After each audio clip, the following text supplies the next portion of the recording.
Hey Mind Managers! Today I'm going to show you how to add and use tags using MindManager for Microsoft Teams. When you create a new map, you're going to have some tags already ready to go for you to use in the Kanban group. Just click here to add the tag to any topic that you want. You can also click it again to remove the tag. But if you want to add your own tags, there's a really simple and easy way to do that.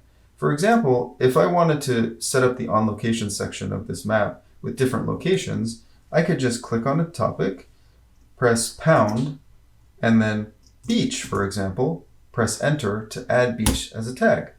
Now I've added beach as a tag. I can go to task 2 and do the same thing, pound, and let's say nightclub. Press enter. So now I've got beach and nightclub as tags. Well, how do I use those? Tags are really useful in MindManager because you can filter on them. So if, for example, I wanted to see only the beach items, I could click on the filter and click on beach, and you can see there it's filtered the topics down to only show me beach topics. You can also drag and drop tags to make it really easy to apply them to other ones once you've created them. So I can go ahead and move this to other topics. You can also have multiple tags on topic.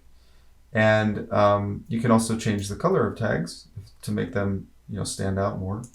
There you go. So hopefully that was a good overview on how to add and use tags in MindManager for Microsoft Teams. Thanks a lot and have a great day.